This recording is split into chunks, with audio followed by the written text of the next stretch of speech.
محتاج نظر ہے حال میرا سرکار توجہ فرمائے سرکار توجہ فرمائے۔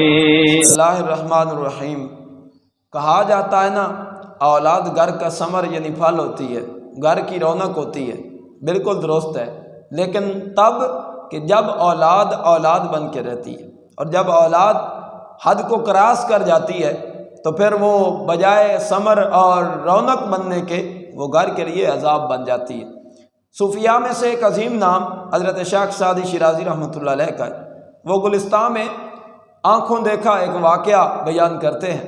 وہ فرماتے ہیں کہ ایک درویش تھا، اس کی بیوی امید سے تھی، کچھ ہی روز کے بعد اس کے یہاں بچے نے جنم لینا تھا، تو اس بزرگ نے اللہ جل مجدہ کے حضور التجا کی کہ مالک میرا بیٹا کوئی نہیں ہے، مہربانی فرما مجھے بیٹا عطا فرما، اگر تو مجھے بیٹا عطا فرمائے گا تو میں اپنے تن کے کپڑوں کے علاوہ جو کچھ میری ملکیت میں ہے سب کچھ فقراء پہ غرباء پہ خرچ کر دوں گا، راہ خدا میں خرچ کر دوں گا۔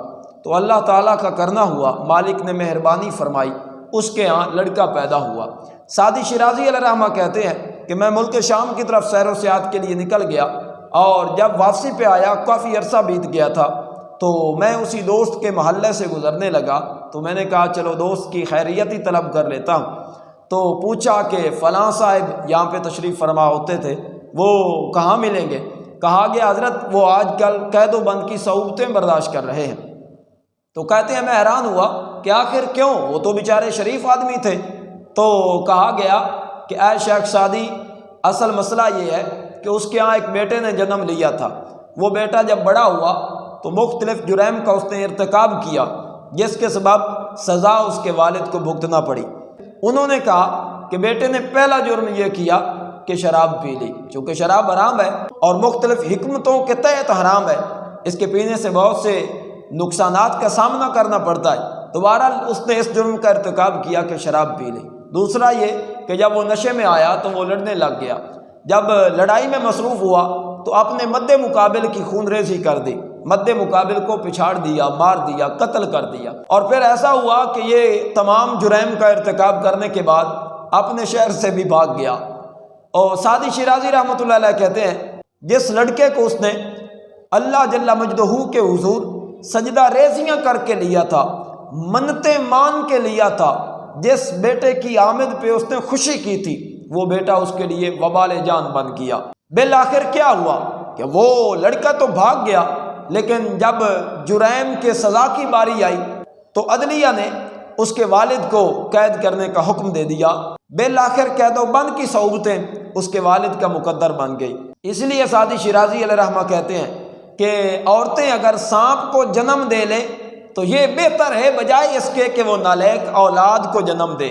تو اس لیے پیارے دوستو ہمیں چاہیے حتی الامکان والدین کی نافرمانی سے اعراض کریں۔ ایسا نہ ہو کہ جن والدین نے مشقتیں برداشت کر کے ہمیں خدا سے مانگ مانگ کے لیا تھا، ان والدین کے لیے ہم وبال جان ثابت ہوں۔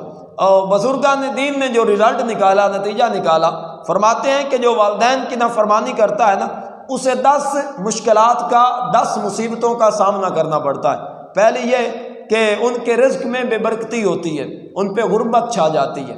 دوسرا یہ کہ پھر آگے ان کی اولاد فرما بردار نہیں بنتی۔ کہا جاتا ہے نا جیسی کرنی ویسی بھرنی، اگر آج کوئی اپنے والدین کی نہیں مان رہا تو کل اس کی اولاد بھی اس کی فرما بردار نہیں بنے گی، اس کی نہیں مانے گی۔ اور تیسرا یہ کہ وہ فرائض و نوافل جو بھی ادا کرے گا اس کا کوئی بھی عمل مقبول نہیں ہوگا۔ اور چوتھا یہ ہے کہ اللہ تعالیٰ اور اس کے فرشتے روزانہ 3 بار ایسے آدمی پہ لعنت کریں گے جو والدین کا نافرمان ہے۔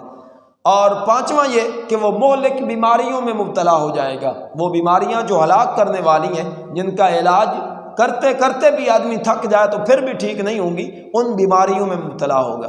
اور چھٹا یہ کہ میدان معاشر میں وہ جنت کی خوشبو بھی نہیں سونگھ پائے گا۔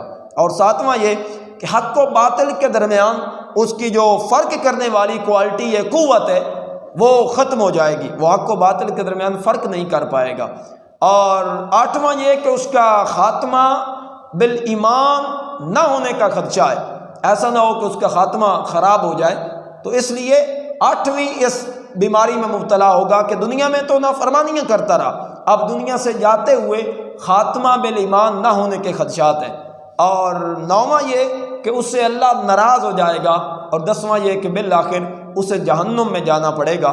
تو اس لیے پیارے دوستو، نہ صرف خود بلکہ جہاں تک ممکن ہو سکے اپنے دوست بھائیوں کو بھی اس چیز سے آگاہ کریں تاکہ وہ والدین کی نافرمانی سے باز آئیں اور فرما برداری کرتے رہیں، جس کے سبب اللہ کی رضا کا بھی تمغہ ملے اور اللہ کی عظیم نعمت یعنی کہ جنت میں جانا بندے کو میسر آ جائے۔